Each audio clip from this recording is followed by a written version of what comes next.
Fantasrey Audioficción presenta La Dama del Lago.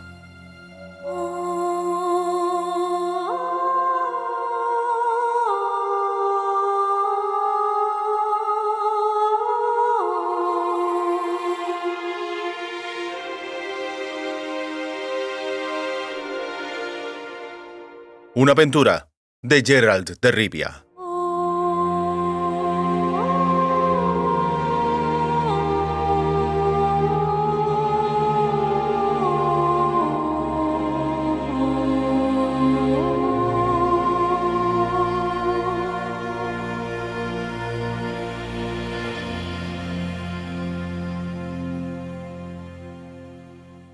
Capítulo sexto.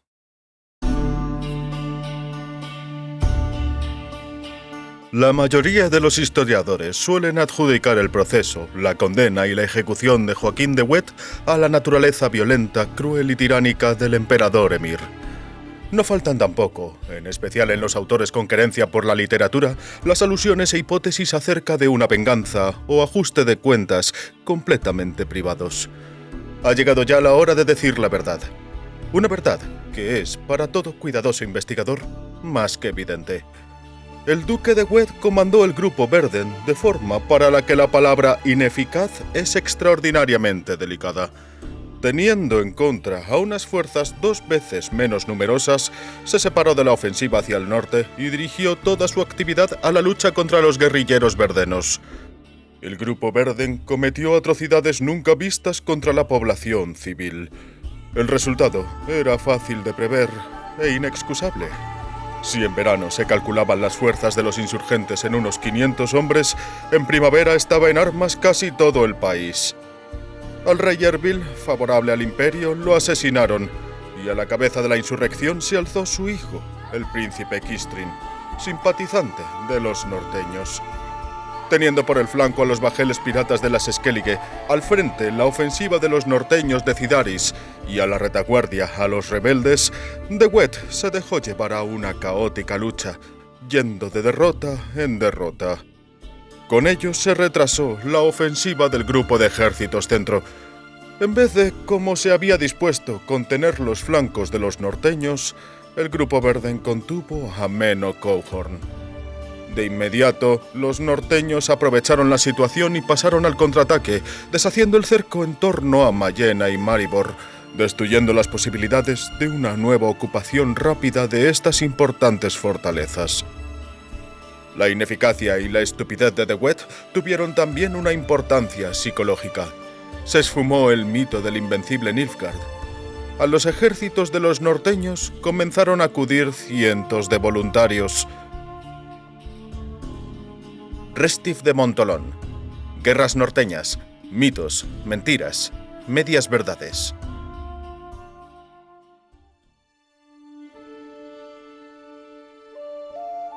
Jarre, de más está decirlo, se sentía muy decepcionado. La educación recibida en el santuario y su propio carácter extrovertido habían propiciado que creyeran la gente, en su bondad, amabilidad y desinterés. De aquella fe no le había quedado gran cosa. Había dormido ya 2 noches a la intemperie sobre los restos de los almiares, y ahora resultaba que iba a pasar aquella tercera noche de la misma manera. En cualquier aldea en la que había solicitado albergue o un mendrugo de pan, desde detrás de los portones cerrados a cal y canto, solo recibía como respuesta un profundo silencio o insultos y amenazas. Tampoco le ayudaba nada cuando decía quién era, hacia dónde iba y con qué fin viajaba. Mucho le había decepcionado la gente. Anocheció muy pronto. El muchacho caminaba ágil y gallardamente por un sendero, a través de los campos. Buscaba con la vista algún pajar, resignado y abatido ante la perspectiva de tener que pernoctar una noche más al raso. A decir verdad, marzo estaba siendo inusitadamente cálido, pero por la noche hacía frío de verdad. Y de verdad daba miedo.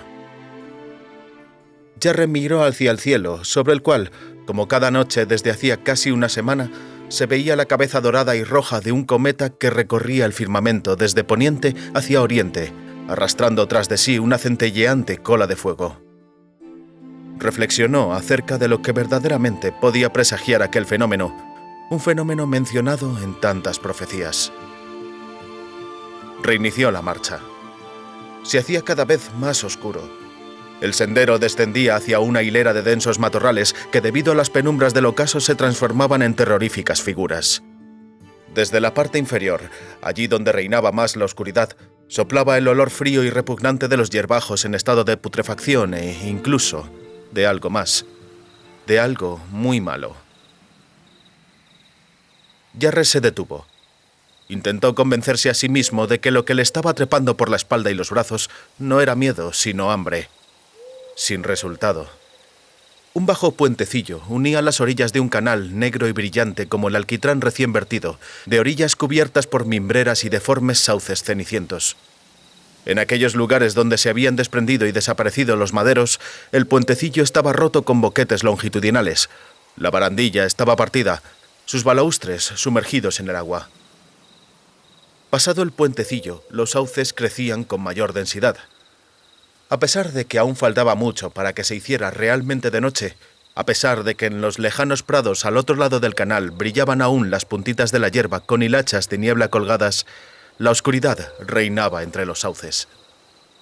A través de las tinieblas, Jarre vislumbró borrosas las ruinas de un edificio, seguramente de un molino, una esclusa o un cobertizo de anguileras.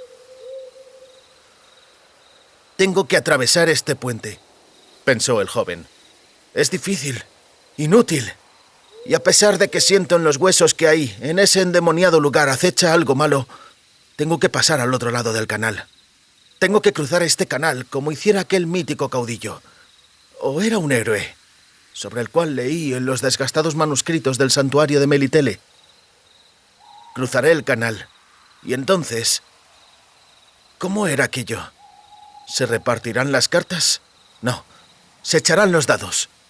Tras de mí queda el pasado. Ante mí se abre el futuro». Atravesó el puentecillo, y desde aquel mismo lugar cayó en la cuenta de que su presentimiento no le había fallado. Antes de haberlos visto y oído. «¿Y qué?», exclamó soltando un escupitajo uno de los que le estaban cortando el paso. «No lo decía yo, os lo dije. Aguardad un poquejo que alguno aparece».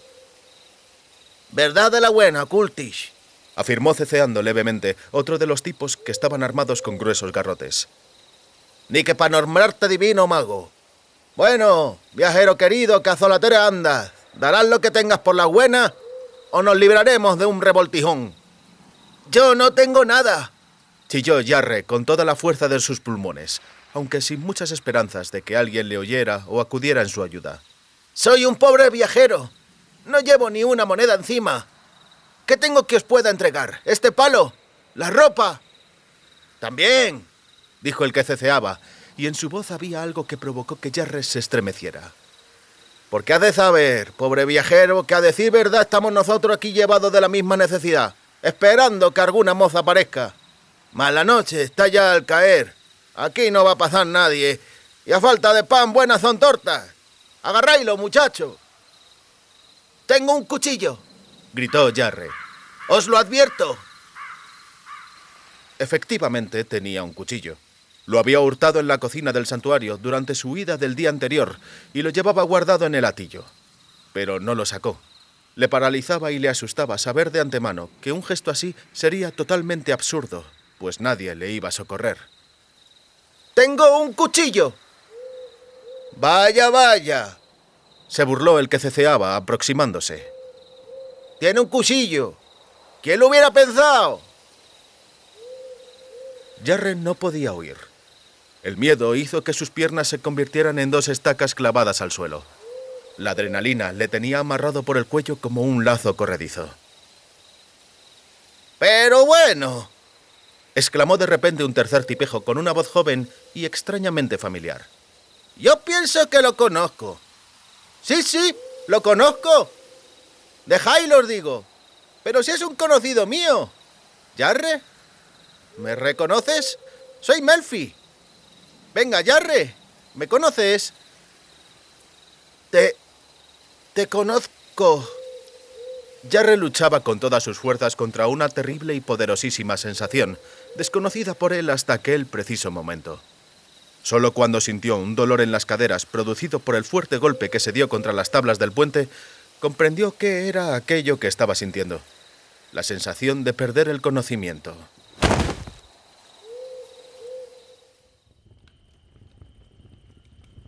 ¡Vaya una sorpresa!, repetía Melfi. Pero si es que vamos de coincidencia en coincidencia. Mira tú por donde hemos topado con un paisano, un vecino de Lander, un amigo. ¿Qué, Jarre? Jarre se tragó de un bocado un pedazo de tocino duro y dúctil con el que le había agasajado aquel extraño grupo, y ahora le hincaba el diente a un nabo asado al fuego. No respondió. Únicamente movía la cabeza en derredor hacia aquellas 6 personas sentadas en torno a la hoguera. ¿Qué rumbo llevas, Jarre? A Wícima. ¡Ja! Y a Wícima nosotros también. Si es que vamos de coincidencia en coincidencia. ¿Qué? ¿Milton? ¿Te acuerdas de Milton, Jarre? Jarre no le recordaba. No estaba ni siquiera seguro de haberle visto nunca. Además, Melfi también estaba exagerando un poco calificándole de amigo. Era hijo del tonelero de Lander. Cuando asistían juntos al seminario menor del santuario, Melfi tenía la costumbre de golpear regularmente y con saña a Jarre y de llamarle bastardo sin padre ni madre, engendrado entre ortigas. Eso duró alrededor de 1 año, transcurrido el cual el tonelero sacó a su hijo de la escuela, confirmándose de esta manera que su retoño, para lo único que valía, era para las barricas. Así era Melfi. En vez de consagrar el sudor de su frente a conocer los arcanos de la lectura y la escritura, se dedicó a sudar la gota gorda en el taller de su padre lijando duelas. Y cuando Jarre finalizó sus estudios y por una recomendación del santuario fue nombrado escribiente auxiliar en un juzgado de paz, el tonelero, un calco de su padre, le hacía reverencias doblándose hasta la cintura, le obsequiaba con presentes y le declaraba su amistad. ¡Vamos a Wícima!, continuó relatando Melfi. ¡Al ejército! Todos nosotros, como un solo hombre, alistarnos. Esos de ahí son Milton y Ogravek, hijos de siervo, sacaos por leva, porque sabes que... Lo sé. Jarre echó una mirada a los hijos de agricultor, de pelo claro, parecidos como si fueran hermanos, y que estaban masticando algún tipo de alimento asado a la brasa imposible de definir. 1 de cada 10, la leva campesina. ¿Y tú, Melfi? Pues conmigo, suspiró el tonelero. Fíjate, pasó esto.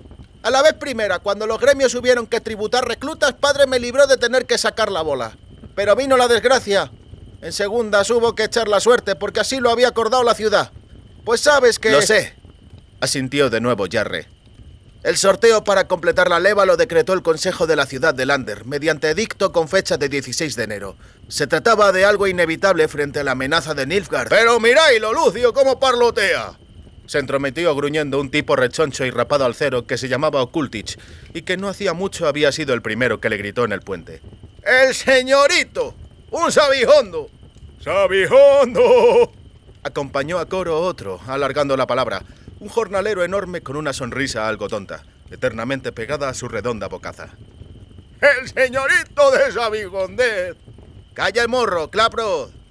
Ceceó despacio el que se llamaba Lucio, el más viejo de la cuadrilla, talludo, de mostacho caído y con la nuca afeitada. Si es sabijondo, más vale escucharlo cuando platique. Provecho puede haber de ello. Ciencia. Y la ciencia no hizo menoscabo a nadie. Bueno, casi nunca. Y a casi nadie. Lo que es verdad, verdad es, anunció Melfi. Él, es decir, Jarre, de luego que no es tonto. Es leído y escribido. Un letrado.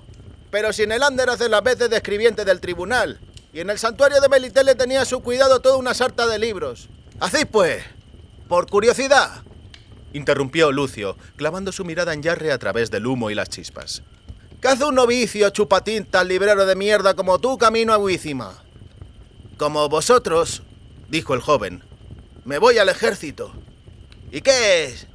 Los ojos de Lucio relucían, reflejando un brillo como los de un verdadero pez bajo la luz de una tea en la proa de un bote. ¿Qué es lo que en el ejército anda buscando este docto novicio chupatinta? Porque no vas obligado a la recluta, ¿eh? Y hasta el más tonto sabe que los santuarios exentos están de la leva. No tiene obligación de aportar recluta. Y hasta el más tonto sabe que cada juzgado sabe librar del servicio y reclamar pacía a su escribiente. ¿De qué se trata, pues, señor funcionario? Voy a alistarme como voluntario. declaró Jarre. Me meto en esto yo solo, por voluntad propia, no por la recluta. En parte por motivos personales, pero principalmente por un sentimiento de deber patriótico. El grupo estalló en una estruendosa, tronadora y polifónica carcajada. «Habed cuidado, mozos», habló por fin Lucio. «Cuántas contradicciones a veces en las personas hay. Dos naturalezas. Aquí habéis a un jovenzuelo. Podría pensarse instruido y versado por añadidura. De seguro que no sea tonto de nacimiento. Saber de veras qué es lo que de verdad en una guerra ocurre. Alguien ataca a otro y al cabo lo mata. Y este, como vosotros mismos habéis oído, sin exigencia alguna, por propia voluntad, por causa patriótica, quiere unirse al bando que va perdiendo». Nadie comentó nada. Jarre tampoco. «Es obligación patriótica», siguió hablando Lucio, «de norma solo propia de los enfermos mentales. Puede que en fin sea adecuada para los educados en santuarios y tribunales, mas aquí plática hubo de ciertos motivos personales. De sumo curioso ando yo por saber cuáles serán esos motivos personales». «Son tan personales», le cortó Jarre, «que no voy a hablar de ellos. Cuanto más que a vuesa merced tampoco os apremia hablar de vuestros propios motivos. Presta mucha atención a lo que vaya a decir», dijo tras un momento de silencio Lucio. «Si algún paleto me hubiera hablado así, le hubiera partido al punto la boca. Ya, pero si es un docto escribiente, a ese le perdono, por esta vez. Y te respondo, yo también voy al ejército, y también como voluntario». «¿Cuán enfermo de la cabeza debe estar alguien como para unirse a los perdedores?». El propio Jarre se extrañó de dónde le había venido de repente tanta osadía. «¿Desvalijando por el camino a los viajeros en los puentes?». «Él», prorrumpió entre carcajadas Melfi, adelantándose a Lucio. «anda todo el rato picado con nosotros por la celada del puentecillo. Va, Jarre, perdona, pero si andábamos de guasa. Una broma inocente, ¿verdad, Lucio?». «Cierto». Lucio bostezó y chasqueó con los dientes tan fuerte que incluso hubo eco. «Una broma inocente, triste y sombría en la vida, lo mismo que un becerro que llevan al matadero. Por eso solo con bromas o estando de algaraza puede uno alegrársela. ¿No opina lo mismo, Chupatinta?». «Sí, en principio». «Eso está bien». Lucio no apartaba de él sus brillantes ojos. «Porque si no, menuda compañía para el viaje sería. Y más te valdría entonces viajar solo hasta Huízima. Y desde ya mismo». Jarre cayó. Lucio se estiró. «Dije lo que tenía que decir. Así pues, muchachos, lo dejamos por hoy. Broma hemos gastado, nos hemos solazado y hora de reposar. Si al atardecer hemos de estar en Huízima, habrá que ponerse en marcha en cuanto salga el solecillo». La noche era muy fría. A pesar del cansancio, Jarre no podía conciliar el sueño, envuelto como un ovillo bajo su capa, con las rodillas casi rozándole la barbilla. Cuando por fin se quedó dormido, durmió mal, porque le acometían sueños que le desvelaban sin cesar. No se acordaba de la gran mayoría, salvo de dos. En el primer sueño, un brujo que conocía, Gerald de Rivia, se encontraba bajo unos largos carámbanos que pendían de una roca, inmóvil, cubierto y sepultado muy deprisa por una fuerte ventisca de nieve. En el otro sueño aparecía Ciri sobre un caballo negro. Agarrada a las crines, galopaba por una avenida de deformes alisos que intentaban capturarla con sus retorcidas ramas. Ah, y justo antes del amanecer, soñó con Tris Merigold. Después de su estancia en el santuario del año anterior, el chico había soñado varias veces con la hechicera. Aquellos sueños excitaban tanto a Jarre que acababa haciendo cosas por las cuales luego sentía mucha vergüenza. Ahora, como es obvio, no le ocurrió nada vergonzoso. Como era normal para aquellas fechas, hacía demasiado frío.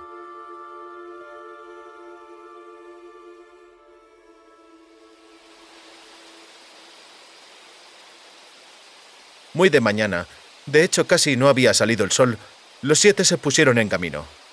Milton y Ogravek, los hijos de siervo de la leva campesina, añadían una nota de ánimo con una canción militar. Adelante, valeroso guerrero, tu armadura retumbe como el trueno.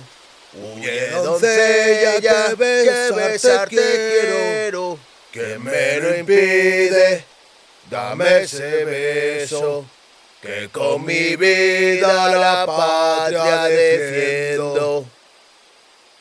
Lucio, Okultik, Klaproth y el tonelero que se había unido a ellos, Melfi, se contaban chistes y anécdotas, en su opinión extremadamente divertidos.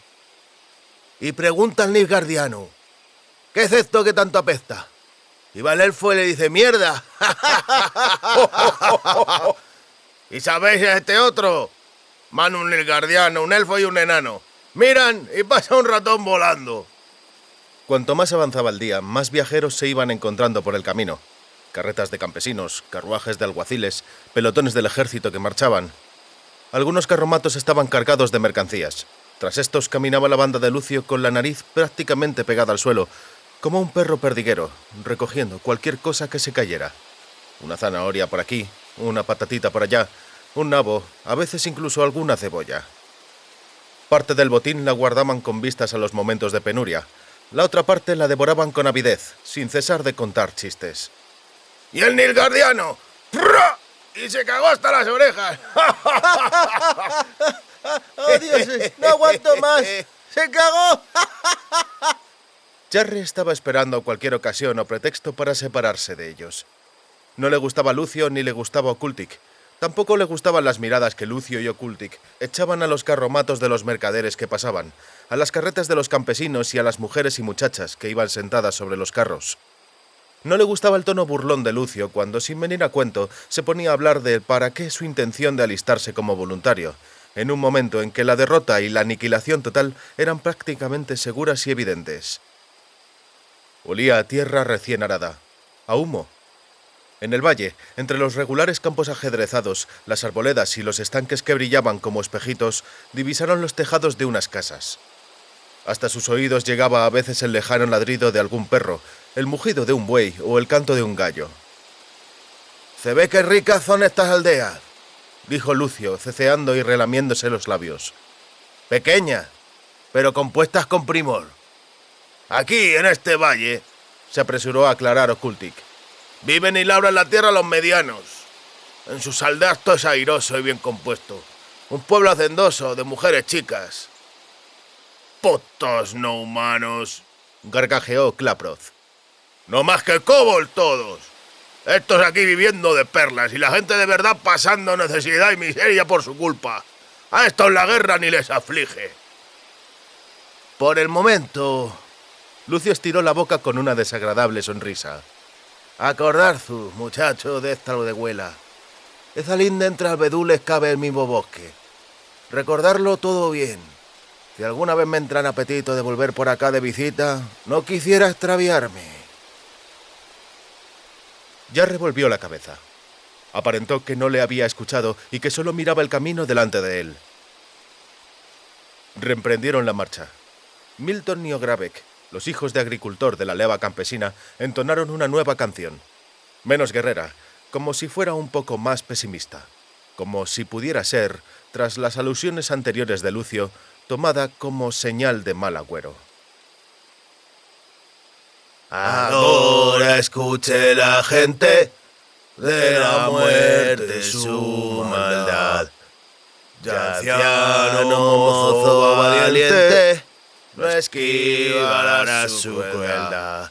Sin piedad, guadaña letal, rebana la nuez al mortal». «Este», juzgó lúgubremente Okultik, «debe tener plata. Que me ahorquen si no tiene plata». El sujeto por el cual Okultik había hecho una apuesta tan fea era un mercader ambulante al que habían dado alcance y que caminaba junto a un carromato de 2 ruedas tirado por un asno. «El dinero llama al dinero», dijo ceceando Lucio. «Y el burrillo también vale algo. Avivar el paso, muchacho». Melfi, Ya retiró de la manga al tonelero. abre los ojos. ¿No ves lo que se está tramando aquí? Pero si no más son bromas, Jarre. Melfi le rechazó. No más que una broma.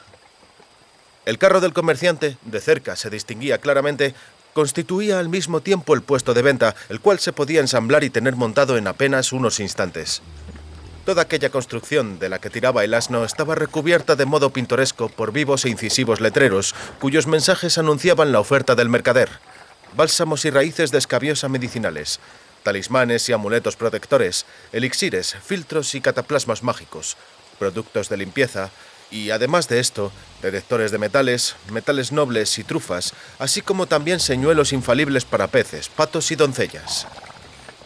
El mercader, un hombre delgado y profundamente encorvado por el peso de los años, miró hacia atrás, los vio, echó una maldición y fustigó al asno. Pero el asno, como cualquier asno, ni a tiros iba más deprisa. Apresurémonos en darle alcance. Intervino de repente Ocultic. Y hallaremos de seguro en ese carrito alguna cosilla. ¡Venga, muchachos!, ordenó Lucio. ¡Za, za! Acabemos con este trabajito antes de que más testigos aborden el camino. Jarre, sin cansarse él mismo de admirar su propio coraje, con unos cuantos pasos rápidos se adelantó a la banda y, dándose la vuelta, se interpuso entre el mercader y ellos. ¡No!, pronunció con dificultad, como si le estuvieran apretando la garganta. ¡No lo permitiré! Lucio entreabrió despacio su capote, mostrando a la vista una daga que llevaba metida en la cintura, ciertamente afilada como una cuchilla. ¡Vamos! ¡Aparta, chupatintas!, ceceó con odio. Si en algo estimas del ganate. Pensé que aventura buscabas con nuestra compañía. Mas no. Veo que tu santuario ha hecho de ti un simple mojigato. Tanto que apestas demasiado a incienso bendecido. Échate afuera ahora mismo del camino, porque de lo contrario... ¿Qué está pasando aquí? Desde detrás de los rechonchos y frondosos sauces que flanqueaban el camino, el elemento más frecuente del paisaje del valle del río Ismena, surgieron dos extravagantes personajes. Los dos caballeros lucían unos bigotes encerados y retorcidos en punta hacia arriba, coloridos pantalones bombachos guarnecidos con bullones, caftanes con cuello de pico adornados con cintas y unas enormes y blandas boinas de terciopelo decoradas con un mechón de plumas. Además de los alfanjes y puñales que colgaban de sus anchos cinturones, ambos hombres portaban sobre sus espaldas un montante de casi 1,5 metros de longitud, con una empuñadura, un codo de larga y grandes gavilanes curvados. Los lasquenetes, dando un salto, se terminaron de abrochar los pantalones. A pesar de que ninguno hizo ademán de querer empuñar sus temibles mandobles, tanto Lucio como Ocultic se volvieron dóciles al instante y el enorme Klaproth se desinfló como la vejiga de un cerdo llena de aire. ¡Nah! ¡Nosotros aquí!, ceceó Lucio. ¡Nada malo! ¡No más bromas!, gruñó Melfi. ¡Nadie ha recibido perjuicio!, habló inesperadamente el encorvado mercader. ¡Nadie! Nosotros, intervino rápidamente Jarre, nos encaminamos hacia Wizima a alistarnos en el ejército. ¿Tal vez vuesas mercedes también se dirijan hacia allá, mis señores soldados? ¡Cierto!, replicó un lasquenete, cayendo al instante en la cuenta de qué iba la cosa. También a Wizima vamos. A quien le plazca puede venir con nosotros. Será más seguro. Más seguro, cierto, añadió significativamente el otro, midiendo a Lucio con una amplia mirada. Es más, añadir conviene que hemos visto por aquí no ha mucho, en los alrededores de la bahía de Wizima, a una patrulla a caballo. Mucho gustan ellos de colgar los pellejos. Miserable destino de los salteadores, que les delata incluso sujeta. Y en extremo justo. Lucio recuperó su aplomo y sonrió mostrando su dentadura mellada. En extremo justo, vuesas mercedes, que contra los granujas haya ley y castigo. Se trata de un orden necesario. Pongámonos pues en camino a Wizima, al ejército, que nos llama al deber patriótico. El lasquenete le miró prolongadamente y más bien con desdén. Se encogió de hombros, se colocó el montante sobre la espalda e inició la marcha por el camino. Tanto su compañero como Jarre, y también el mercader con su asno y el carro, se pusieron en movimiento siguiéndole, y por detrás, a una corta distancia, venía arrastrando los pies la chusma de Lucio. ¡Os lo agradezco, señores soldados! dijo al cabo de un rato el mercader, metiéndole prisa al asno con la vara. Y gracias a ti también, mi joven señor. No hay de qué, respondió agitando la mano el lasquenete. Lo de costumbre. A muy diversas gentes reclutan para la milicia, afirmó su compañero mirando hacia atrás por encima del hombro. Llega a una aldea o una villa a la orden de leva, de movilizar a un hombre por cada 10 campos. A menudo lo primero que hacen es valerse de la ocasión para deshacerse de los truanes, lo cual peor resulta, dado que después los caminos quedan llenos de salteadores. Oh, como esos de ahí atrás. Mas en un santiamén los soldados son adiestrados y aprenden a obedecer a palo limpio. A los más bellacos incúlcaseles disciplina militar cuando una y otra vez reciben como castigo pasar corriendo por un pasillo de garrotazos. ¡El túnel de golpes!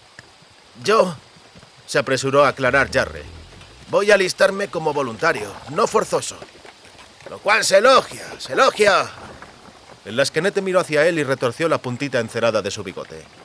Mas veo que tú no de la misma calaña eres que aquellos otros. ¿Por qué con ellos formas sociedad? El destino nos ha unido. He visto ya. La voz del soldado se tornó grave. Tales uniones fortuitas y fraternales, que los unidos fraternalmente han acabado conduciendo juntos a la horca. Extrae una enseñanza de esto, muchacho. Así lo haré.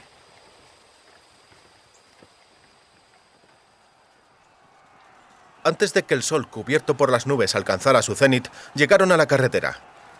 Allí les aguardaba una pausa obligada en el camino. Al igual que el numeroso grupo de viajeros que había llegado justo antes que ellos, Jarre y su compañía tuvieron que detenerse, ya que la carretera se encontraba totalmente bloqueada por las tropas que avanzaban. «¡Al sur!», comentó indicando la dirección de la marcha a uno de los lasquenetes. «¡Hacia el frente! ¡Hacia Maribor y Mayena! ¡Repara en las insignias!», señaló con la cabeza el otro. «Redanos», dijo Jarre. «Un águila plateada sobre fondo carmesí». «¡Bien lo acertaste!». El lasquenete le dio unas palmadas en la espalda. «Verdaderamente tienes buena cabeza, muchacho. Se trata del ejército redano que nos envía en socorro la reina Hedwig. Ahora seremos aliados. Una fuerte liga. Temeria, Redania, Edirn, Kedwen. Pues estamos todos juntos en una misma causa. A buenas horas, mangas verdes», habló Lucio desde atrás con evidente sarcasmo. El lasquenete le dirigió la mirada, pero no repuso nada. «Vamos a sentarnos aquí», propuso Melfi, «y demos un respiro a nuestras patas. No se ve el término de la columna militar y mucho ha de pasar hasta que el camino quede franco». «Sentémonos ahí, en esa loma», dijo el mercader. «Desde ella el prospectus será mejor». Pasó la caballería de Redania. Tras ella, levantando mucho polvo, desfilaron los ballesteros con sus paveses. Por detrás de ellos se podía ver ya una columna de caballería pesada que venían marcando el paso. «¿Y aquellos?», señaló Melfi a los caballeros con armaduras. «Marchan bajo otro pendón. Negro tiene el estandarte, mas lo han manchado de blanco con algo». «Bah, mentecatos provincianos». El lasquenete miró hacia él con desdén. «Ni el escudo de armas de su propio rey conocen. Son flores de lis plateadas, cabeza de tarugo». «Campo de sable sembrado de flores de lis de plata», dijo Jarre, como queriendo demostrar que, aunque de otros sí pudiera afirmarse lo mismo, él no era ningún paleto. «En el antiguo blasón del reino de Temeria», empezó a hablar de nuevo, «se veía un león pasante, pero los príncipes de la corona de Temeria empleaban un escudo cambiado, y concretamente de la siguiente manera. Añadieron un campo adicional, sobre el cual había 3 flores de lis, puesto que en la simbología heráldica la flor de lis es el símbolo del sucesor al trono, del hijo del rey, del heredero al trono y al cetro». «¡Listillo de mierda!», rechinó Claproth entre dientes. «Déjale y cierra la boca, hocico de caballo», dijo amenazadoramente el lasquenete. «Y tú, muchacho, sigue contando. Interesantes». Y cuando el príncipe Goidemar, hijo del anciano rey Gardic, fue a combatir contra los insurgentes de la diabólica Falca, el ejército de Temeria luchó precisamente bajo su enseña, bajo el escudo de las flores de lis, logrando una ventaja decisiva.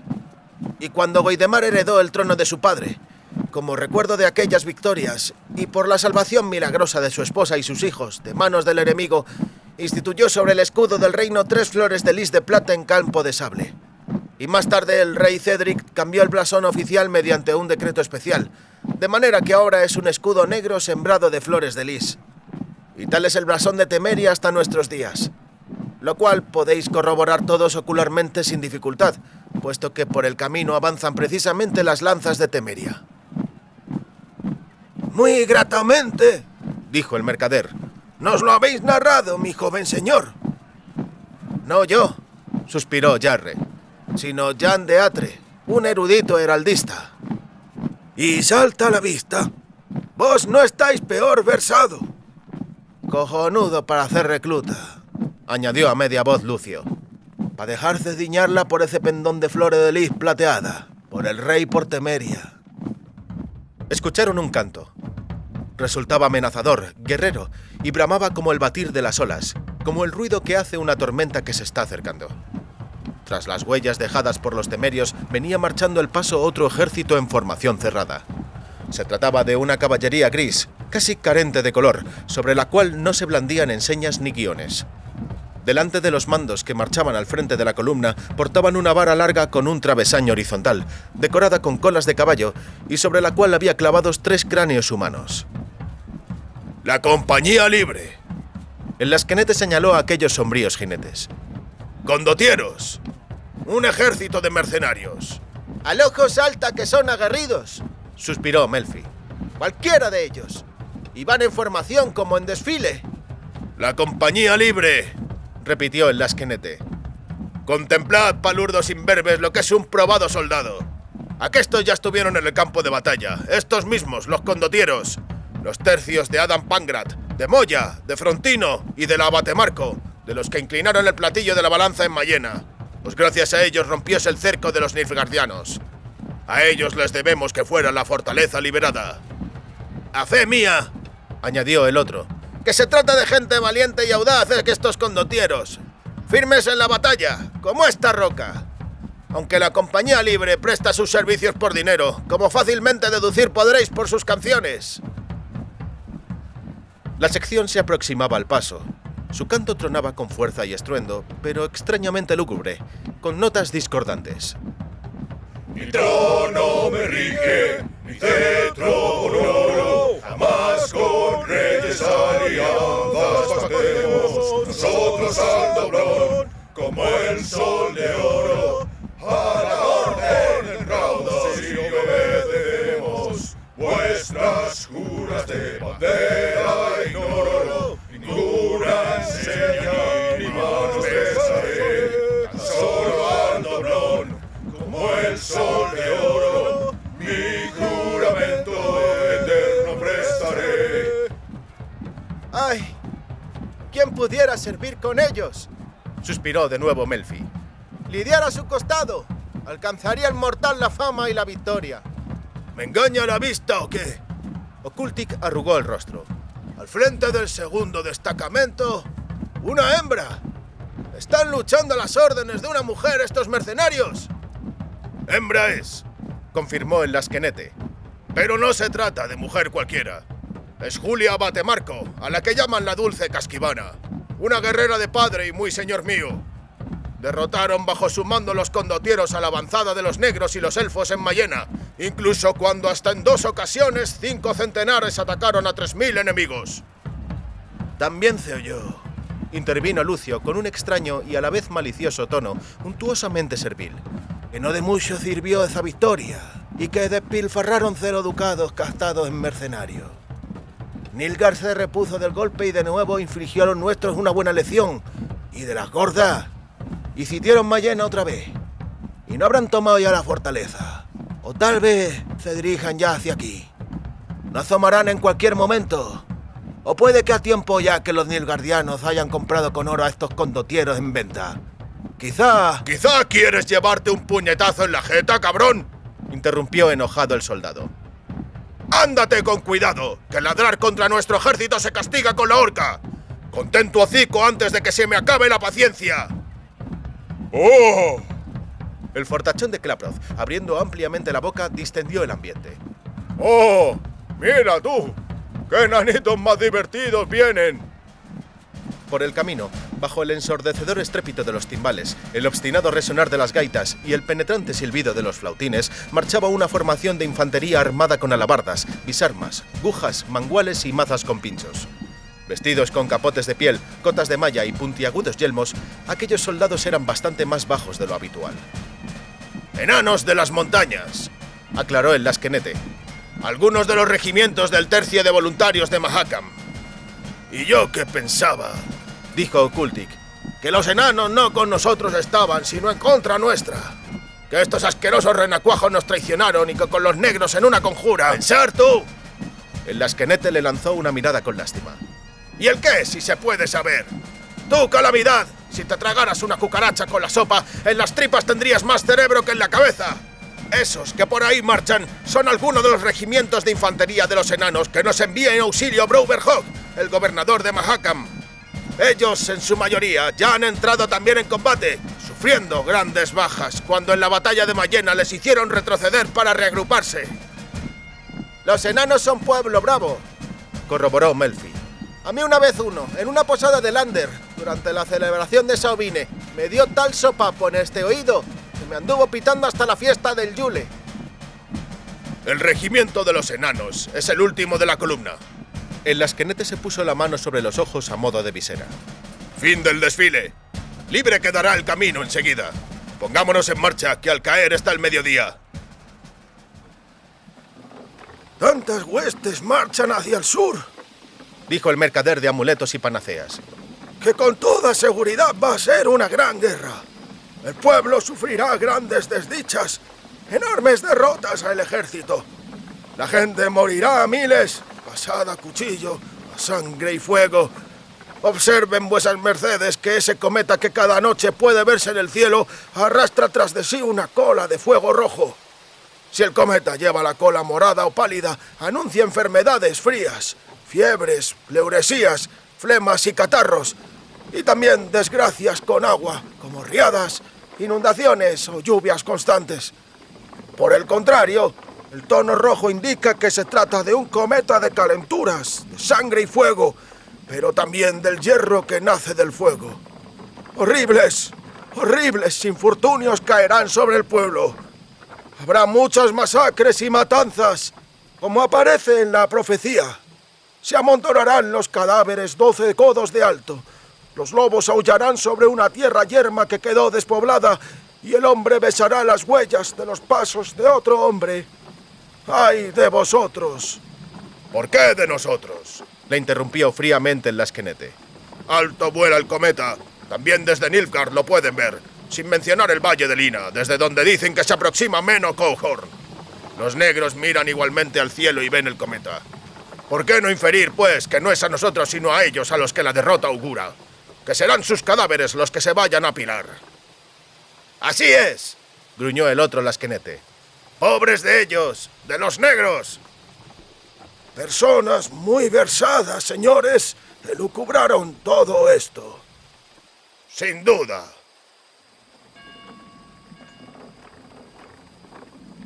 Bordearon los bosques que rodeaban Wissima y llegaron a la pradera y los apacentaderos. Allí se encontraban pastando manadas enteras de caballos de diferentes clases, de combate, de tiro, percherones para cargas pesadas. Como es común en marzo, no quedaba casi nada de hierba en los pastizales, pero habían distribuido por allí carros llenos de heno y comederos. ¿Pero qué ven los mis ojos? Okultik se relamió los labios. ¡Vaya caballitos! Y nadie los vigila. No hay más que cogerlos, elegir... ¡Cierra el pico!, gruñó entre dientes Lucio, y de modo servicial sonrió a los lasquenetes, mostrando de esta manera los dientes que le faltaban. Este aquí, señores, se muere de ganas por servir en la caballería. Por eso mira con tanto gusto a los corceles. ¡Ja, ja, ja! ¿En la caballería? Soltó con una carcajada el lasquenete. ¡Caray, con lo que se hace ilusiones este bribón! Muy pronto estarás con los rocines, recogiendo del suelo sus boñigas con un cubo y acarreándolas en una carretilla. ¿Verdad decís, señor? Siguieron adelante y al poco llegaron al dique que discurría a lo largo de los estanques y canales. Y de repente, sobre las cimas de los alisos, divisaron las tejas rojas de las torres del Alcázar de Wissima, que se alzaba sobre el río. ¡Ya casi! ¡Hemos llegado!, dijo el mercader. ¿No notáis? Puso mala cara Melfi. ¡Qué peste! ¿Qué es? De seguro que soldados que se murieron de hambre por culpa de la paga del rey. Masculló a sus espaldas Lucio, pero de tal manera que los lasquenetes no le oyeran. ¿A poco no nos arranca la nariz, eh? Se rió uno. ¡Normal! Acá vinieron para invernar miles de soldados, y el ejército ha de comer, y como come, también caga. Así quedó establecido por la naturaleza, y en nada se puede remediar. Y todo lo que cagaron, date, como eso de allí, lo acarrean hasta estas fosas, donde lo vierten sin ni siquiera taparlo con tierra. En invierno, mientras las heladas mantienen congelada la mierda, se puede soportar un poco, pero desde que empieza la primavera... ¡ah! ¡ah! Y cada vez llegan nuevos que evacúan sobre la mierda vieja. El otro lasquenete también lanzó un escupitajo. Y ese enorme zumbido que oís son moscas. Hordas enteras hay aquí de ellas. Cosa nunca vista en la primavera anterior. Cubríos la boca con lo que podáis, porque las muy de putas entran en tropel por la boca y los ojos. Y apriesa, cuanto antes pasemos mejor. Dejaron atrás las fosas, pero no consiguieron deshacerse del hedor. Por el contrario, Jarre hubiera apostado su cabeza a que cuanto más se acercaban a la ciudad, tanto peor era el pestazo que había. Solo que más variado, más rico en cuanto a escala y matices. Olían mal los campamentos y tiendas militares que rodeaban la ciudad. Olía mal el enorme lazareto. Apestaban los concurridos y animados arrabales. Apestaba el terraplén defensivo. Apestaba el portalón. Apestaba el recinto. Hedían las pequeñas plazas y las callejuelas. Hedían los muros de los torreones que se elevaban sobre la ciudad. Por suerte, las ventanas de la nariz se acostumbraban rápido, y en poco tiempo daba lo mismo que se tratara de un excremento, de una carroña, de orines de gato o del siguiente mesón. Había moscas por todas partes. Zumbaban obsesivamente, empeñadas en meterse en los ojos, por los oídos o la nariz. Resultaba imposible ahuyentarlas. Era más fácil aplastarlas contra la cara o descuartizarlas con los dientes.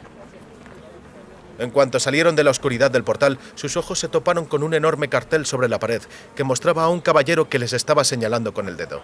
Un letrero situado debajo preguntaba con grandes letras: ¿Y tú? ¿Ya te has alistado? Sí, sí, murmuró el lasquenete. por desgracia. Había muchos carteles similares, de manera que podría afirmarse que por cada pared había uno. Abundaban sobre todo los del caballero señalando con el índice, pero a menudo había también una patética madre patria con el cabello canoso y revuelto que tenía de fondo a aldeas incendiadas y a recién nacidos ensartados en picas nilfgaardianas. Aparecían también imágenes de elfos con cuchillos en la boca, chorreantes de sangre. Jarre se dio la vuelta para mirar y de repente cayó en la cuenta de que estaban solos. El lasquenete, el mercader y él. Lucio, Ocultic, Klaproth, los campesinos seleccionados y Melfi habían desaparecido sin dejar rastro alguno. Vaya, vaya. El lasquenete ratificó sus conjeturas mirándole inquisitivamente. Tus compadres del alma huecaron en cuanto se les terció la ocasión. Nos dieron esquinazo la primera y se largaron barriendo el suelo con el rabo. ¿Y sabes lo que te voy a decir, muchacho? Está bien que se hayan vuestros caminos separados. No pugnes porque vuelvan a cruzarse de nuevo. Me da pena Melfi, murmuró Jarre. En el fondo es un buen chico. Cada cual elige su propio destino. Y tú ven con nosotros. Te hemos de mostrar dónde está la caja de reclutamiento. Entraron en una plaza, en cuyo centro, sobre un estrado de piedra, se alzaba la picota. Alrededor de la picota se aglomeraban ciudadanos y soldados sedientos de morbo. La cabeza del reo, que acababa de ser alcanzado por una pella de barro, escupía y lloraba. La muchedumbre vociferó de risa. ¡Caramba!, exclamó el lasquenete. Mira a quién tienen trabado en el cepo. Pero si es Fuson. Curioso estoy por saber por qué habrá sido. Por la agricultura. Se apresuró a aclararle un burgués gordo, vestido con una piel de lobo y un gorro de fieltro. ¿Lo qué? Por la agricultura. Repitió con énfasis el gordinflón. Por haber sembrado. ¡Ajá! Tan claro hablasteis, con perdón, como un buey sobre la era. Se rió el lasquenete. Yo a Fuson lo conozco. Zapatero es, hijo de zapatero y nieto de zapatero. Jamás en la vida ni aró, ni sembró, ni cosechó. Tumbado me habéis, os digo, con eso de sembrar. Hasta casi suelto el espíritu. Palabras mismas del comendador. Se encolerizó el burgués. Estará en la picota hasta el alba por haber sembrado. Algo sembró este malhechor, más a cuenta de Nilfgaard y sus monedas de plata. Cierto que un cereal extraño de ultramar procede. Me acordaré. Eso, derrotismo. Sí, sí, Exclamó el mercader de amuletos. lo oí. Se habló de ello. Los espías de Nilfgaard y los elfos están propagando epidemias, envenenando con diversas ponzoñas los pozos, las fuentes y los arroyos, y precisamente con estramonio, cicuta, lepra y derrotismo. ¿Así es? Afirmó meneando la cabeza el burgués con el abrigo de piel de lobo. Ayer ahorcaron a 2 elfos. Es cosa segura que por esos envenenamientos. Detrás de la esquina de ese callejón Señaló el lasquenete. hay una posada en la cual se negocia el reclutamiento. Hay una lona grande extendida con las flores de lis de Temeria que tú ya bien conoces, muchacho. Así quedarás con ella sin trabajos. Cuídate y que nos concedan los dioses volver a toparnos en tiempos más felices. Guardaos vos también, señor mercader. El comerciante carraspeó con fuerza. Nobles señores, Dijo, rebuscando en sus pequeños baúles y cofres. permitidme que por vuestro auxilio, en señal de agradecimiento, No os fatiguéis, buen hombre. Repuso con una sonrisa el lasquenete. Se ayudó y punto. Faltaría más. quizá un ungüento milagroso contra las heridas de bala. El mercader rebuscaba algo en el fondo de un baúl. Tal vez un remedio universal e infalible contra la bronquitis, la podagra, la parálisis, así como contra la caspa y la escrófula. O a lo mejor un bálsamo de resina para las picaduras de abeja, las mordeduras de víbora y de vampiro. O puede que un talismán que escuda contra el mal de ojo. ¿No tendréis, por ventura, Le inquirió en serio el otro lasquenete. algo que proteja contra los efectos de la mala comida? ¡Tengo! Exclamó radiante el mercader. ¡Helo aquí! El más eficaz antídoto elaborado a partir de raíces mágicas, con hierbas aromáticas condimentado. Bastan 3 gotas después de cada comida. Tomad, por favor, nobles señores. Gracias. Guárdese, pues, vuesa merced. Y tú también, muchacho. ¡Suerte! Honrados, corteses y afables. Juzgó el mercader cuando los soldados desaparecieron entre la multitud. No todos los días se encuentra gente como esa, ni tampoco como tú, mi joven señor. ¿Qué te puedo dar entonces? ¿Un amuleto para rayos? ¿Bezoar? ¿Guijarros de tortuga eficaces contra los hechizos de encantadoras? ¡Ah! También tengo diente de muerto para fumigar. Tengo un trozo de mierda seca de diablo. Bueno es llevarla en el zapato diestro. Jarre apartó la mirada de unas personas empeñadas en limpiar de las paredes de una casa la pintada «No a la puta guerra». «Dejadme», dijo. «Llegó mi turno». ¡Ah! exclamó el mercader, sacando de un cofre un pequeño medallón de latón con forma de corazón. Esto debería serte adecuado, muchacho, porque es objeto justamente para jóvenes. Se trata de una extraordinaria rareza y solo uno tengo. Es un amuleto mágico. Hace que a quien lo porte no le olvide nunca a su amada, por más que el tiempo y muchas millas los separen. Mira, se abre por aquí. En el interior hay un trocito de papiro fino. Sobre ese papiro, con una tinta mágica de color rojo que tengo, basta con escribir el nombre de la amada y ella no te olvidará. No se mudará su corazón, no te traicionará ni te dejará. ¿Y bien? Jarre se ruborizó ligeramente. Es que yo no sé si ella... ¿Qué nombre debo escribir? El mercader sumergió un palito en la tinta mágica. Ciri. Es decir, Cirila. ¡Listo! ¡Toma! ¡Jarry! ¡Por todos los diablos! ¿Pero qué haces aquí? Jarre se dio la vuelta impulsivamente. Tenía la esperanza, pensó, de que iba a dejar atrás todo mi pasado, de que ahora todo iba a ser nuevo. Y casi sin cesar me tropiezo con viejos conocidos. Don Dennis Cranmer, Un enano vestido con un pesado abrigo de piel, coraza, guardabrazos de acero y un gorro de piel de zorro con su cola lanzó una penetrante mirada al muchacho, al mercader y después nuevamente al muchacho. ¿Qué estás haciendo aquí, Jarre? Preguntó con severidad, frunciendo sus cejas, barba y bigotes. Por un momento el chico pensó en mentir y para hacerlo más verosímil mezclar al bondadoso mercader en la versión falseada, pero casi al instante desechó la idea. Dennis Cranmer, que había servido una vez en la guardia del ducado de Lander, gozaba de la reputación de ser un enano difícil de engañar, y no valía la pena probarlo. «Quiero alistarme en el ejército». Ya sabía cuál iba a ser su siguiente pregunta.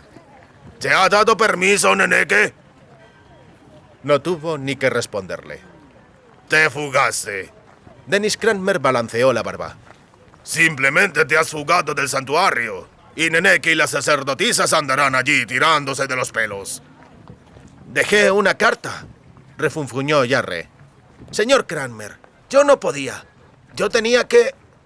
Uno no puede quedarse sentado sin hacer nada mientras en las fronteras el enemigo, en un momento de amenaza para la patria, y además ella, Ciri, madre Neneque, por nada quería dar su visto bueno, a pesar de que ella ya había mandado al ejército a 3/4 partes de las muchachas del santuario.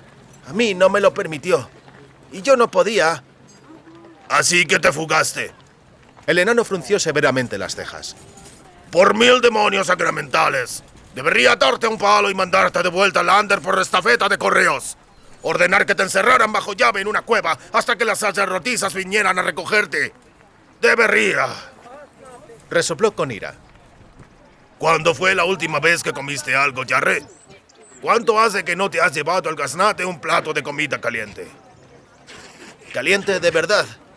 3. No, hace 4 días. Ven.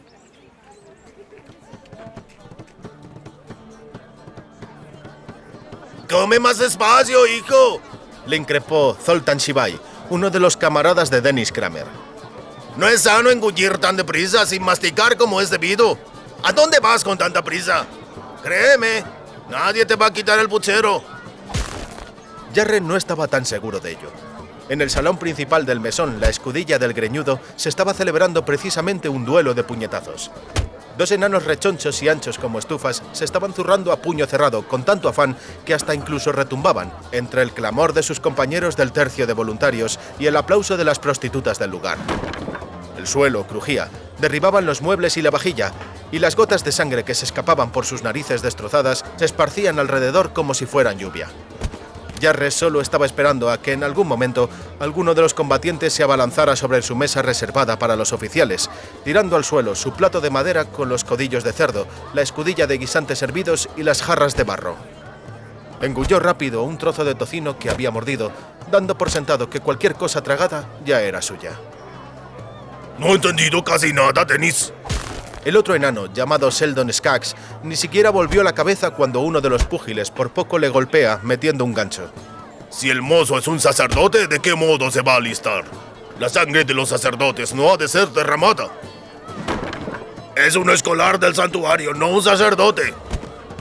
Nunca, joder, he podido entender a estos putos humanos supersticiosos. Mas no conviene burlarse de las creencias ajenas.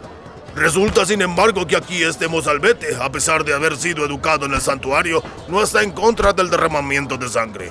Especialmente la de Nilfgaard. ¿Qué, muchacho? Déjale comer en paz, Skaggs. De buena gana os responderé. Jarre se tragó un bocado de carne y se metió en la boca un puñado de guisantes. La cosa es así. Se puede derramar sangre en una guerra justa, en defensa de causas superiores. Por eso me enrolé. La madre patria nos llama... Vosotros mismos lo veis.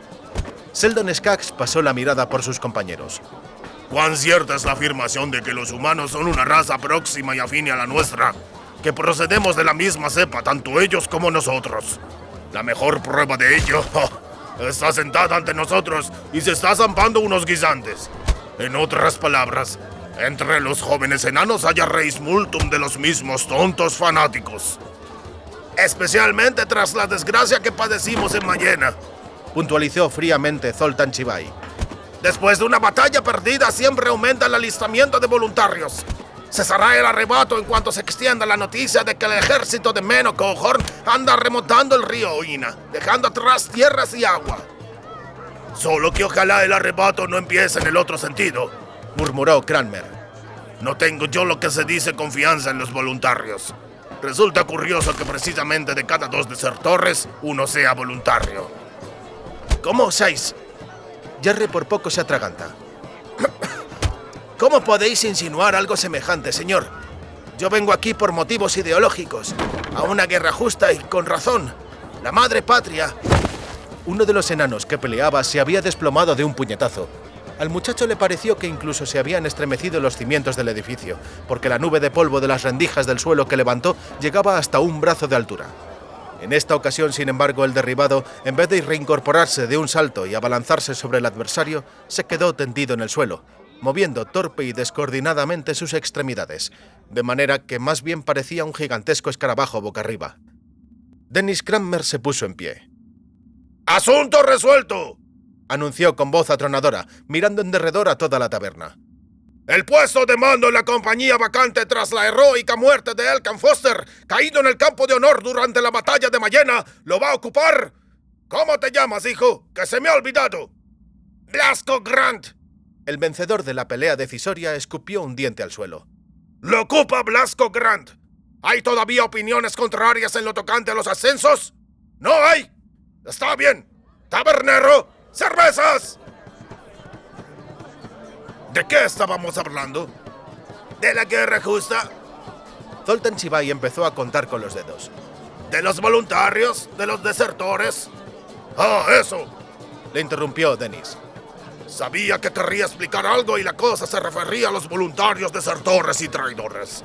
Acordaos del extinto cuerpo de Sintra al mando de Visegard. Y no van los muy hijos de puta, y no cambian ni siquiera el estandarte. Lo sé por los condotieros de la Compañía Libre, de la bandera de Julia, de la Dulce Casquivana. En Mayena, la bandera de Julia fue derrotada por los sintifianos. Iban a la vanguardia de la avanzadilla de Nilfgaard, bajo el mismo pendón con los leones. Los había llamado la madre patria, intervino lóbregamente Skaggs. Y la emperatriz Cirila. ¡Más bajo! ¡Cierto!, dijo el cuarto enano, Jarpen Thygrin, que había permanecido en silencio hasta ese momento. Chitón, y más callado que el mismo silencio. Mas no por miedo a los espías, sino porque no se puede hablar de cosas sobre las que no se tiene ni puta idea. Tú, en cambio, Sigrin, sacó pecho Skaggs. ¿Tienes idea, no? Sí, pasa algo. Y una cosa diré.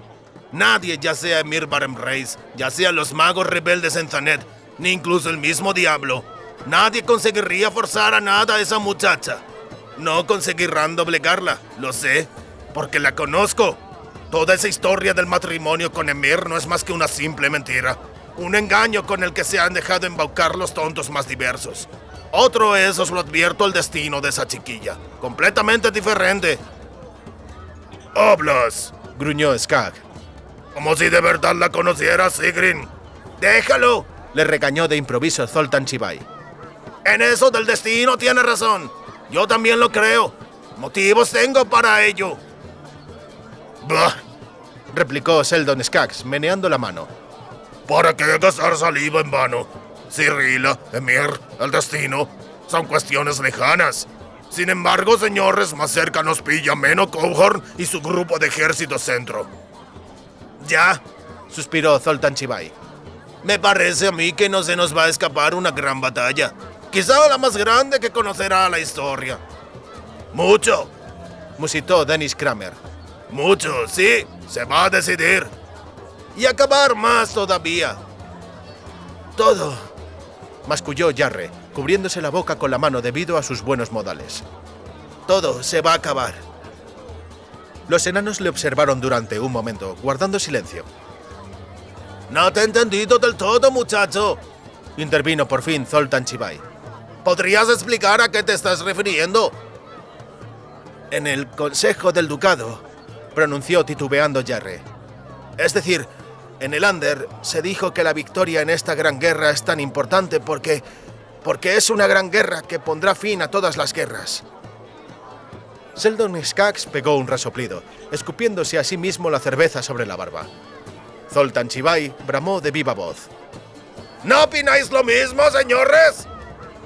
Ahora fue a Dennis Cranmer al que le llegó el turno de bufar. Jarpen Zygrin mantuvo la calma, mirando al joven con atención y casi como con preocupación. Hijo, Habló al cabo muy seriamente. mira, ahí junto al mostrador está sentada Evangelina Parr. Hay que reconocerlo, de buenas carnes. Bah, incluso se puede decir que enormes. Pero sin ninguna duda y a pesar de sus medidas, no es una puta capaz de poner punto y final a todas las putas.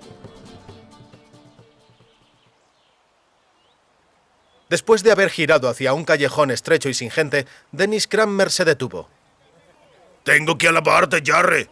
Dijo. ¿Sabes por qué? No. No disimules. No tienes que hacerlo estando conmigo. Es digno de mérito que ni pestañeara siquiera cuando se habló de Cirila. Pero más meritorio aún si cabe es que entonces tampoco abrieras la boca.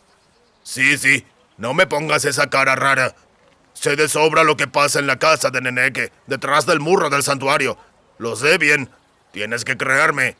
Y por si esto te pareciera poco, sabe que escuché el nombre que te escribió el mercader en el medallón. Sigue así siempre. El enano fingió con tacto no darse cuenta del rubor que invadió al joven. Sigue así siempre, Jarre. Y no solo en lo que a Cierri se refiere. ¿Pero qué estás mirando? Sobre la pared de un granero visible a la entrada del callejón se veía una pintada borrosa, escrita con cal, que rezaba: «Haz el amor, no la guerra». Justo por debajo, con letras notablemente más pequeñas, alguien había pintarrajeado el siguiente graffiti: «Haz caca cada mañana». Mira hacia otro lugar, tonto. Le advirtió Dennis Cranmer. Por el simple hecho de mirar frases como estas, te puedes llevar un disgusto. No las digas tampoco fuera de lugar, si no quieres que te azoten de forma sangrienta, atado a un poste, hasta que te despellejen la espalda. Aquí los juicios son muy rápidos, increíblemente veloces. «He visto», murmuró Jarre, «a un zapatero con el cepo puesto, supuestamente por sembrar derrotismo». Su faena, afirmó con gravedad el enano, sujetando al muchacho por la manga. Seguramente consistió en que cuando condujo a su hijo al destacamento, él lloraba en vez de lanzar proclamas patrióticas. Aquí el castigo para causas más graves es diferente. Ven, te lo mostraré. Entraron en una plaza pequeña. Jarret tuvo que retroceder, tapándose la nariz y la boca con la manga. Sobre una enorme horca de piedra colgaban varios cadáveres. Algunos, por lo que revelaban su aspecto y hedor, colgaban ya desde hacía tiempo. ¿Este? Señaló Dennis, espantando al mismo tiempo a las moscas. Escribía en los muros y en las tapias frases tontas. Ese afirmaba que la guerra es cosa de los señores y que los reclutas campesinos nilfgaardianos no eran sus enemigos. Aquel, estando borracho, contó el siguiente chiste. Que es una lanza, el arma de los poderosos. Un palo que lleva un pobre en cada extremo. Y allí, al final de todos, ¿ves a esa mujer? Era la patrona de un bordel militar y lo había decorado con este letrero: folla hoy, guerrero, porque mañana quizá ya no puedas. Y solo por eso, una de sus chicas, según se reveló luego, tenía además gonorrea. Y eso ya entraba dentro del parágrafo de conspiración y sabotaje contra las capacidades de combate. Entendido, señor Cranmer. Jarre se enderezó en posición de firmes, como si eso le diera cierto aire marcial. Pero no os preocupéis por mí. Yo no soy ningún derrotista. No has entendido una mierda y no me interrumpas, que no he terminado. Este último ahorcado, este que ya apesta bien, su único delito fue que durante una charla con un delator encubierto que le estaba instigando, reaccionó exclamando: «Indiscutible, señor, son vuestras razones. Así es y no de otra manera. Como que 2 más 2 son 4. Dime ahora que lo comprendes». Lo he comprendido.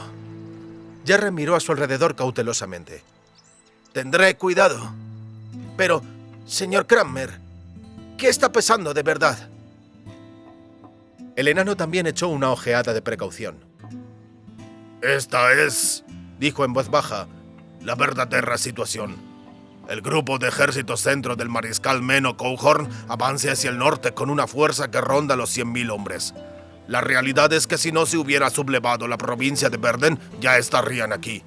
La verdad es que sería bueno que se iniciaran negociaciones. La realidad es que Temeria y Redania no tienen fuerzas suficientes para contener a Cohorn. Por lo menos no antes de la línea estratégica del Pontar. El río Pontar, susurró Jarre, se encuentra al norte de nosotros. Es justo lo que querría decir. Pero recuerda, sobre esto, échale el candado a la boca. Me andaré con cuidado. Pero cuando ya esté en el regimiento, ¿también debo seguir prevenido? ¿Puedo toparme allí con algún delator? ¿En tu unidad de combate? ¿Cerca de la línea del frente? Más bien no. Por eso los delatores se afanan tanto lejos del frente, porque tienen miedo de acabar ellos mismos ahí. Además, si ahorcaran a cada soldado que protesta, se queja o maldice, no habría quien combatiera. Pero la boca, Jarre, tú como con el asunto ese con Sirri. Manténla siempre cerrada. En boca cerrada, quédate con mis palabras, no entra una mosca de la mierda. Ahora ven conmigo, te conduciré hasta la comisión. ¿Intercederéis por mí allí? Jarre miró ilusionado al enano. ¿Qué decís, señor Cranmer? ¡Ay! ¡Qué tonto eres, Pisa Verde! Esto es el ejército. Si te recomendara y te protegiera, es como si en la espalda te bordara con hilo de oro. ¡Gilipollas! No te dejarían en paz en tu unidad, mozalbete. ¿Y con vos? Inquirió Jarre. ¿En vuestra unidad? Ni se te ocurra pensarlo. Porque en ella, habló amargamente el joven, solo hay lugar para los enanos, ¿no es cierto? Pero para mí no, ¿verdad? Cierto. Para ti no, pensó Dennis Cranmer. Para ti no, Jarre, porque sigo teniendo deudas que saldar con Neneke. Por eso quiero que regreses entero de esta guerra. Y en cuanto al tercio de voluntarios de Mahakam, compuesto por enanos, unos voluntarios procedentes de una raza inferior y para colmo extranjera, a nosotros siempre nos van a asignar las tareas más detestables en los peores sectores del frente, aquellos de los cuales no se regresa, aquellos a donde no se enviaría humanos. ¿De qué manera podría conseguir, empezó de nuevo Jarre entristecido, acabar destinado en una buena unidad? ¿Y cuál sería, en tu opinión, la mejor unidad, merecedora de tanto esfuerzo por entrar en ella?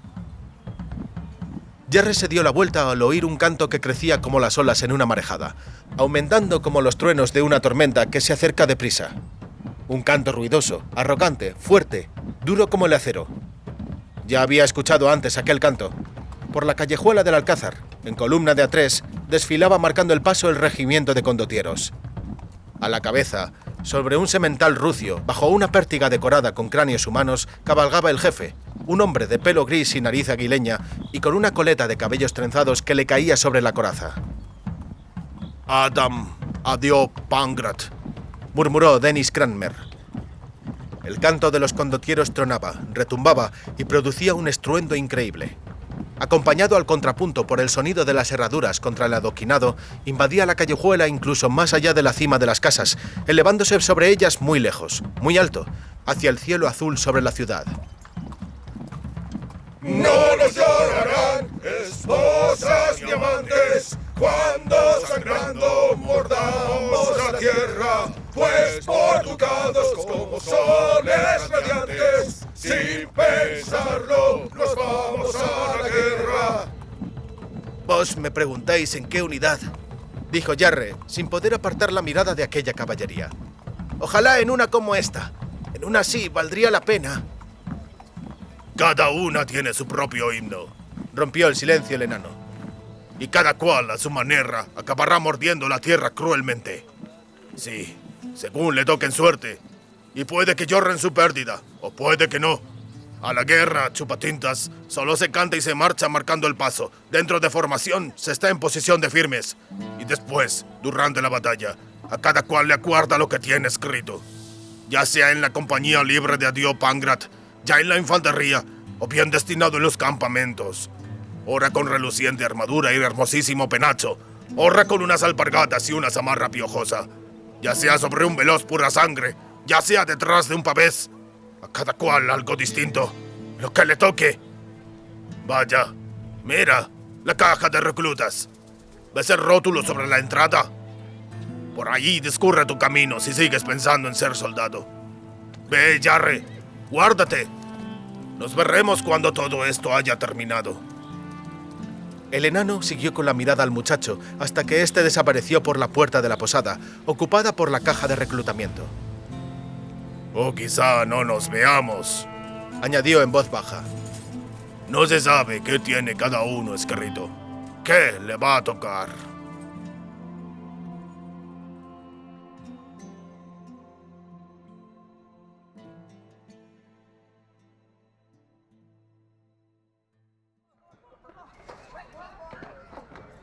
¡Montes a caballo! ¿Disparas con arco ballesta? No, señor comisario, pero sé escribir y caligrafiar. También las runas antiguas. Conozco la antigua lengua. ¿Diestro con la espada? ¿Manejar una lanza? He leído la historia de las guerras, obra del mariscal Pelígramo, y de Roderick de Novembre. ¿No serás tal vez capaz de cocinar? No sé, pero se me da bien calcular. El comisario puso mala cara y llamó a alguien con la mano. ¡Doctor Sabelotado! ¿Qué número hace este hoy? Redáctale un papel para la tupuma. Muchacho, vas a servir en la tupuma. Vete con este resguardo hasta el extremo sur de la ciudad. Luego, en cuanto salgas por la puerta de Maribor, junto al lago. Pero darás con ella sin problemas. ¡El siguiente! ¡Ey, Jarre! ¡Ey, espera! ¿Melfi? ¿Y quién, Ciro? El tonelero se tambaleaba, pero le sujetó el muro. ¡Yo, cojones! ¿Qué te pasa? ¿Qué me qué? ¡Nada! Eché un traguillo. Brindé para que ahorquen a todos los nilgardianos. ¡Ay, Jarre! ¡Qué alegría verte! Porque pensaba que te me habías perdido por ahí, amigo mío.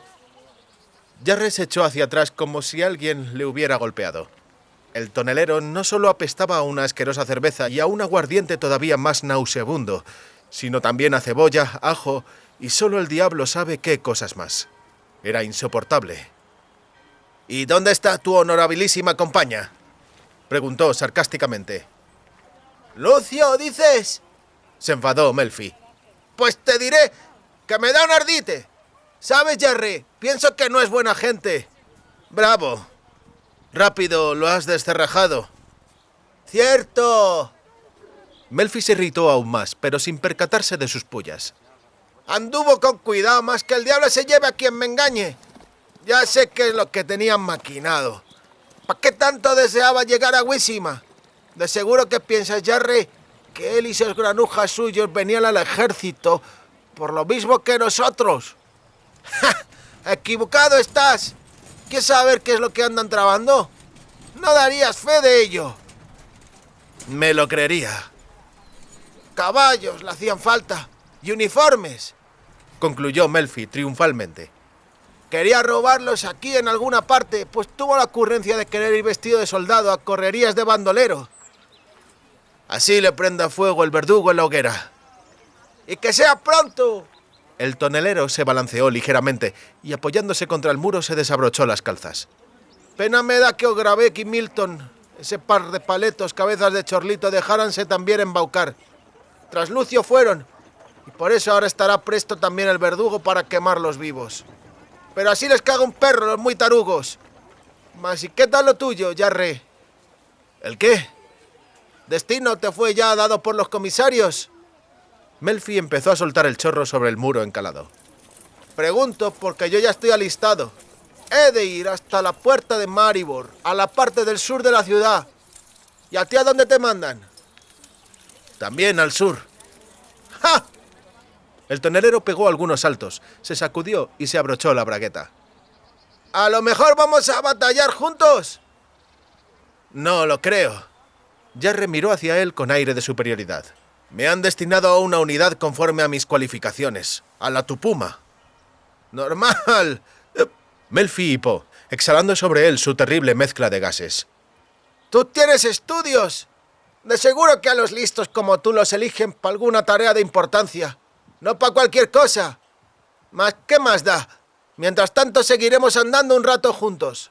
Al cabo, hasta el sur de la ciudad el mismo camino tenemos. Eso parece. ¡Vámonos, pues! Vamos. Tal vez no sea aquí, juzgó Jarre, contemplando aquella explanada rodeada de tiendas, sobre la cual estaba levantando polvo una compañía de harapientos con largos palos sobre los hombros. Cada harapiento, como se percató el joven, tenía atado en la pierna derecha un manojo de heno y en la izquierda un haz de paja. Quizá nos hayamos confundido, Melfi. ¡Paja! ¡Heno! Se escuchaban desde la explanada los rugidos del sargento, que estaba dirigiendo a aquellos andrajosos. ¡Paja! ¡Heno! ¡Caja el paso! ¡Cago en tu puta madre! Un estandarte ondea sobre las tiendas, dijo Melfi. Mira tú mismo, Jarre.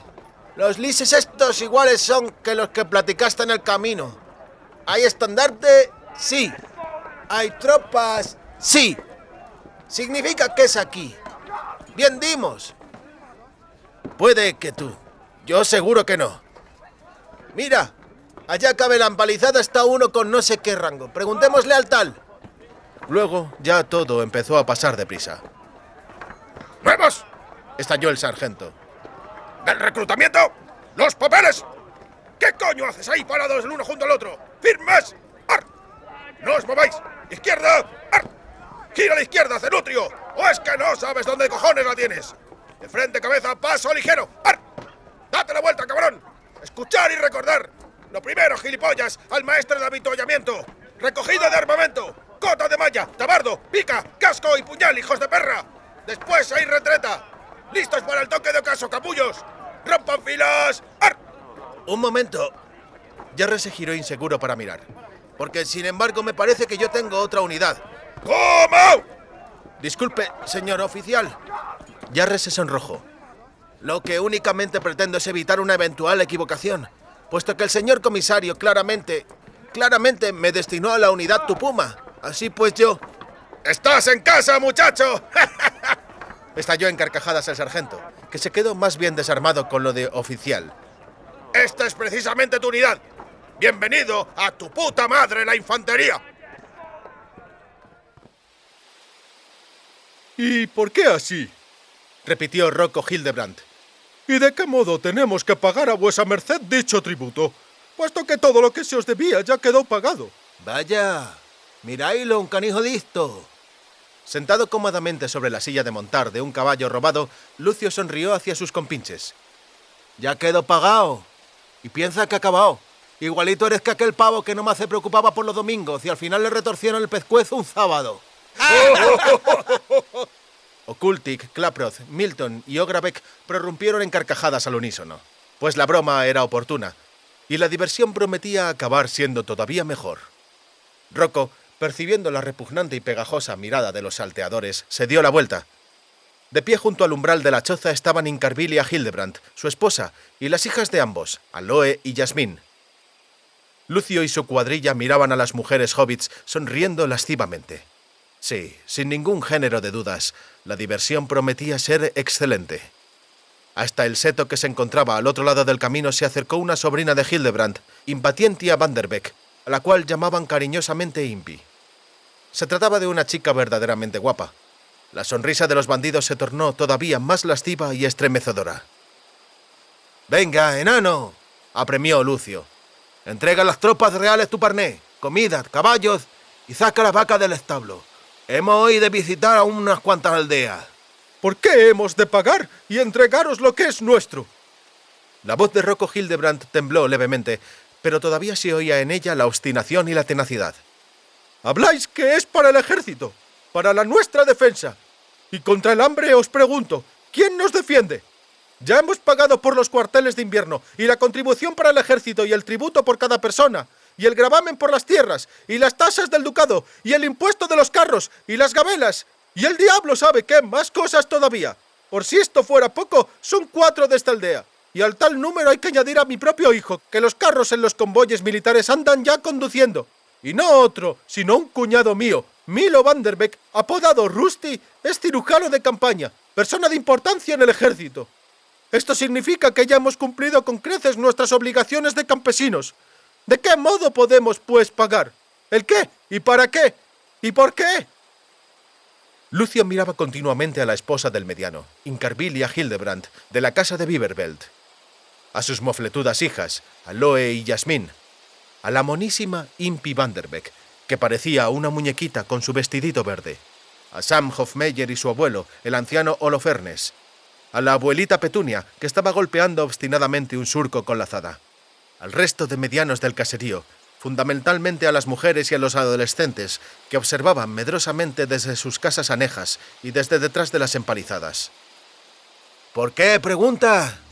Siseó, inclinándose sobre su silla de montar y mirando fijamente los aterrorizados ojos del mediano. Voy a decirte por qué. Porque eres un mediano zarnozo, ajeno y raro. Quien te despelleje, repugnante aborto humano, complacerá a los dioses.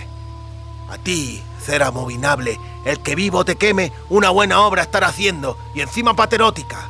Y también porque me muero de ganas por prender fuego a cenido tuyo y dejarlo despoblado. Y porque esas polluelas chicas tuyas me ponen cachondo, y follármelas voy a todas ellas una por una. Y porque somos 5 hombres fuertes, y vosotros un puñado de retacos miedicas. ¿Sabe ahora ya por qué? Sí, ahora sí, respondió despacio Rocco Hildebrand. ¡Marchaos ahora mismo de aquí, gentes grandes! ¡Fuera! ¡Largo de aquí, sabandijas! ¡No os daremos nada! Lucio se enderezó echando mano a la daga que colgaba junto a su silla de montar. ¡Golpear!, gritó. ¡Matar! Con un movimiento tan rápido que incluso escapó a la vista, Rocco Hildebrand se agachó hasta la carretilla y extrajo una ballesta oculta bajo las áneas. Se apoyó la culata contra la mejilla y disparó a Lucio un dardo directo a su boca abierta, que emitía un alarido en ese momento. Incarvilia Hildebrand, de la casa de Biberbelt, realizó un revés con la mano y una hoz salió despedida por el aire dando vueltas para acabar haciendo blanco certera y violentamente en la garganta de Milton. El hijo de siervo empezó a vomitar sangre y a dar vueltas como una cabra, montado sobre la crupa de su caballo, agitando cómicamente las piernas. Ogravek, emitiendo un aullido, cayó de bruces bajo las herraduras de su caballo. Del vientre le sobresalían 2 mangos de madera. El abuelo Holofernes le había clavado su podadera hasta la empuñadura. El fornido Klaproth se abalanzó con su garrote contra el anciano, pero salió despedido de la silla, soltando un gruñido antinatural, alcanzado directamente en el ojo por un plantador para semillas que le había clavado Impy Vanderbeck. Okultik hizo girar a su caballo e intentó huir, pero la abuelita Petunia saltó hacia él y le clavó la hoja de su azada en el muslo. Okultik pegó un grito de dolor, se cayó de la montura, pero la pierna se le quedó enganchada en el estribo. El caballo se desbocó y se lo llevó a rastras atravesando las cercas y sus afiladas estacas. El ladrón gritaba y clamaba según iba siendo arrastrado, y como 2 lobas se apresuraron a seguir su rastro la abuelita Petunia con su horca e Impy con su cuchillo curvo para injertar árboles. El abuelo Holofernes se sonó con fuerza la nariz. Todo aquel incidente, desde el alarido de Lucio hasta que el abuelo Holofernes se hubo sonado, transcurrió más o menos en el mismo tiempo que se tarda en decir la frase «Los medianos son extraordinariamente rápidos y lanzan todo tipo de proyectiles sin errar el tiro». Rocco se sentó sobre las escaleritas de su choza. Junto a él se acurrucó su esposa, Incarvilia Hildebrand, de la casa de Biberbelt. Sus hijas, Aloe y Yasmín, se fueron a ayudar a Sam Hofmeyer a rematar a los heridos y despojar a los muertos. Impy volvió.